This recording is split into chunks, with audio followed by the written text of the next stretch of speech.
Welcome to Island's Sustaining Success series, where we help individuals achieve success in their life by showcasing people who have been there, done that. Today we have Matt Hommel, as he is the go-to email marketer and growth consultant for businesses looking to scale year over year. I'm so thankful that you came to chat with us today, Matt. Can you tell us a little bit more about what you do? Yeah, so I help 7 to 9 figure brands grow their email revenue year over year. So basically, what I do is if anybody has ever heard of what growth marketing is, it's essentially that, but it's more of an email approach to growth marketing. So essentially, what we're doing is we're writing the email copy, we're testing data, testing subject lines, different pieces within the email, as well as the offers that convert. And then based on that data, we're tracking that so we can consistently grow the year over year revenue that's generated from that email list. So you say growth marketing. Does it entail anything else besides the emails?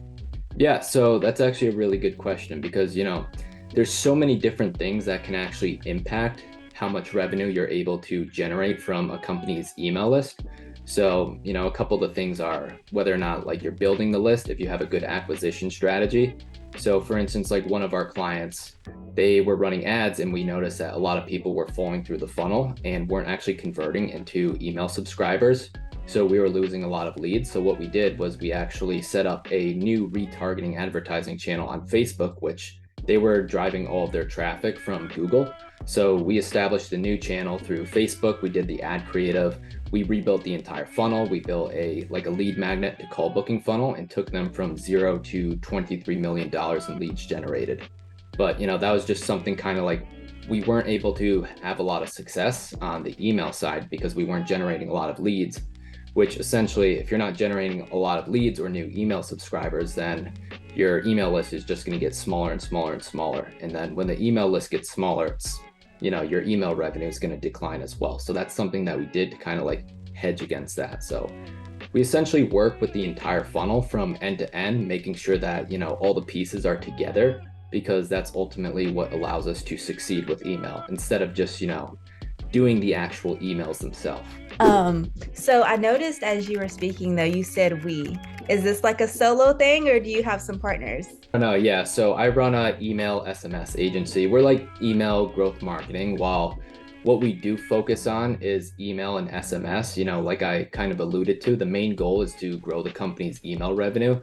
So that's how we kind of like, if there's different obstacles that are impacting our ability to generate results, obviously we have to do right by the client. So it's almost like if there's a bucket, right, and there's holes in that bucket, we patch up those holes by doing the other projects that could impact our ability to generate revenue for the company. So we mostly focus on email, but we do full funnel and advertising as well if that's needed to achieve the same goal. So a little bit about your Instagram. I see that you do some advertising kind of there, a lot of educational things that you talk about. I mean, what made you go to Instagram and be like, I want to be the person that talks about this on Instagram? Yeah, so man, like this was probably when I was first starting out in the online space, like growing a personal brand, just venturing into entrepreneurship. And, I actually hired a coach, a copywriting coach. That's how I got my start into entrepreneurship, like online marketing. Was I was a freelance copywriter. So that was my first entrepreneurial journey. And so I hired a coach, and in terms of client acquisition, that was one of the strategies that was working the most at the time was, getting clients through Instagram. And so I realized that was kind of like the main channel that I wanted to build a brand around and use as a main distribution place to put out content and reach my target audience. So that's kind of what made me choose Instagram at the time, is because, it was a suggestion from a coach. I had a whole strategy that I was learning around it and it just made sense. Okay, so two things. The first one is you say at the time, would you, if you were starting over right now, would you still choose Instagram or would you go with another platform? Honestly, so my answer can be different than what I would suggest for everyone. And the reason I say that is because, if you study like Russell Brunson, probably .com Secrets, that's like the first book that basically talked about, funnels and stuff, like where to attract clients from. And so you have to kind of find, I think he calls it the dream 100 or whatever. And he talks about going where your dream 100 hangs out at. So like for some industries and verticals, that might be LinkedIn. Others, it might be Twitter. Others, it might just be like Google SEO, YouTube. Others, it might be TikTok or Facebook or Instagram. So I would say that would depend based on, where your ideal avatar, where they hang out at, and where you're most likely to, bump into them, if that makes sense. If I were starting over, I would probably use most of my time on Facebook. However, that's another channel that I'm starting to build out a lot more. But, the reason why I wouldn't focus solely on Facebook is because, I have a lot bigger of a presence that's built up on Instagram. So I'm getting a lot more of my conversions there now. But if I was starting from ground zero, I would definitely probably choose Facebook at this point in time, just based on like what I've learned over the years.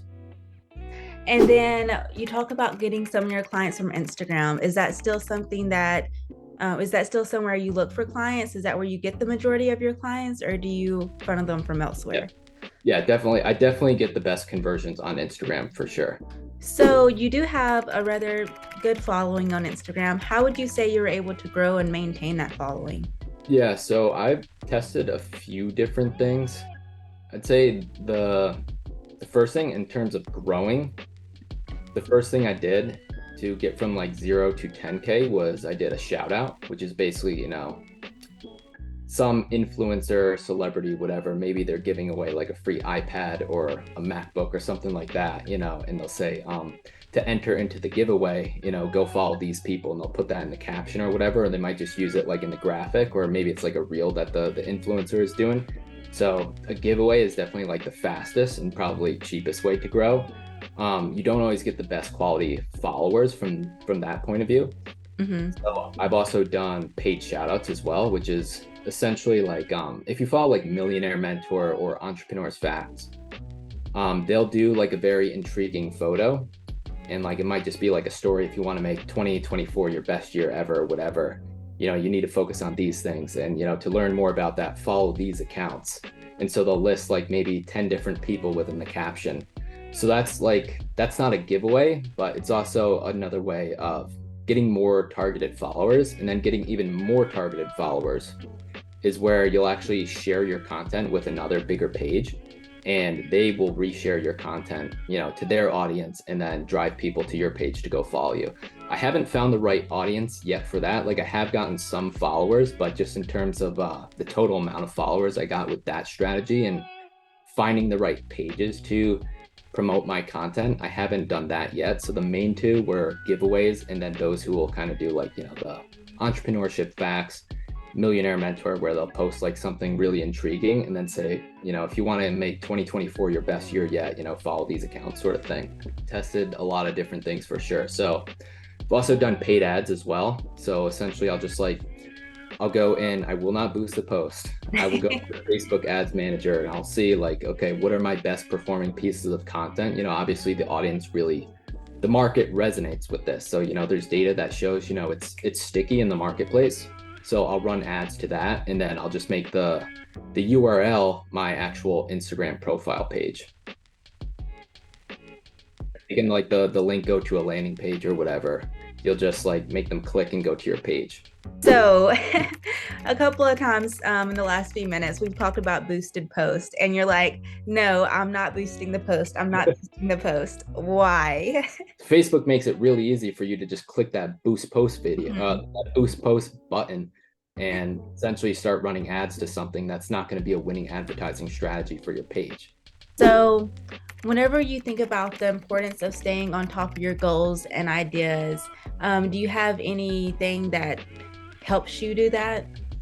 So actually, like I have a vision, mission, values doc that I look at every single morning. So it's like my vision, my long-term vision that I've created for myself. The mission is what drives the vision. My core values are basically like the key behaviors, qualities that you like. They kind of serve as something that just guides you, and it keeps you grounded and centered. And then I have my goals in there as well, and I view it every single morning. Have you had any obstacles on this journey of the email marketing and growth consulting that you wanted to speak about?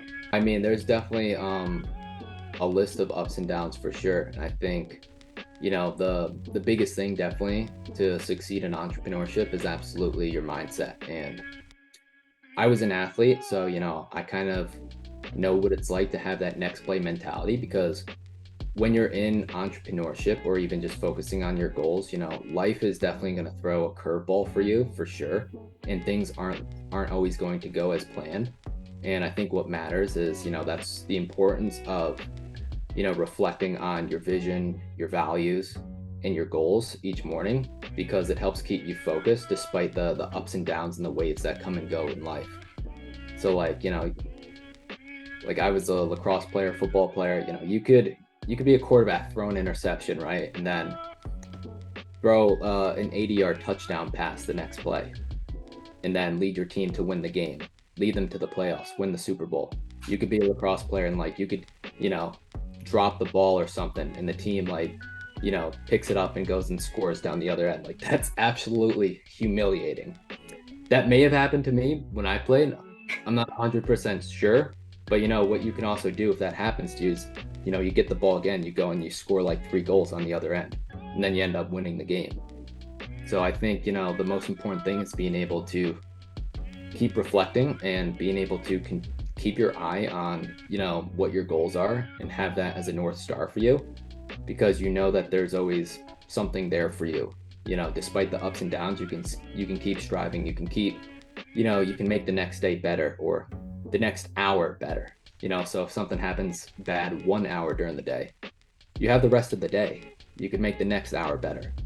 So there's always something that you can do to keep making progress towards your goals.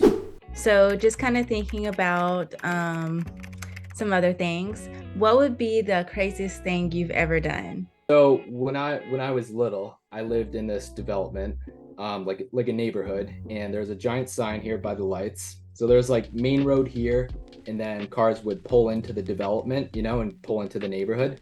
Uh-huh. So there was woods on both sides. So me and my friends would hide in the woods, and then when a car would pull into the development, this game was called Invisible Rope. So when a car would pull into the development, we'd run from out in the woods and go in the street and act like we're pulling this rope across from each other, and the cars would stop and think we actually tied a rope right there. Like we'd be out in the woods or whatever. And some of the people would just be like, "Oh, that's fake," and drive through. Other people would stop, and then they would get out of the car. One person got out of the car and they pulled a sword out of their freaking trunk. It was like, "I'll find you," that sort of thing. Oh no. They were yelling or whatever. Yeah. So, and And then how old were you? uh, had to have been 12 or something. Wow. And after a few weeks of doing that, a few weeks later, we saw the sign that said "Neighborhood Watch" around. Do you have a favorite phrase or line that you say a lot? There's two kinds of people. When, let's say, someone's walking to work in the morning and they almost get hit by a car, for lack of a better example. Okay. And one person, realizes that, or one person goes on and has the worst day of their life. They think they're a victim, this person's a jerk, they almost hit me, and it's like they have a giant rain cloud over their head for the rest of their day. And it goes on into all their interactions, and they're just negative for the rest of the day. They have a terrible day. The other person realizes that kind of stuff happens every day around the world, and statistically they are lucky that they didn't die. They weren't just another statistic. And so they go on to have the best day of their life. They're extremely grateful that their life could have just ended, yet they're fortunate enough to still be alive. And so they go on to have the best day of their life. And so I remind myself to be the second person each day, and to be grateful. Okay, so last question now. On the ILN website or the app, what would you say is your favorite feature that you've noticed? I think, my favorite feature is that it takes everything and puts it into one centralized location, all the productivity and the social stuff. I think, one thing that's a challenge for me is I feel like I'm kind of juggling my entire life together with all these different productivity apps and whatnot. And so since everything is all in one centralized location together, instead of me having to like bounce around between different apps, the fact that it's all together is a huge plus for me. So, yeah, in case anyone wants to reach out to you about some email marketing or growth consulting, how would they get in touch with you? Just go to my website. It's matthummel.com. So first name, last name.com. So much, Matt, for really coming in. You gave us some great advice. Really, really appreciate you coming to speak with us today. Of course. Thanks for having me.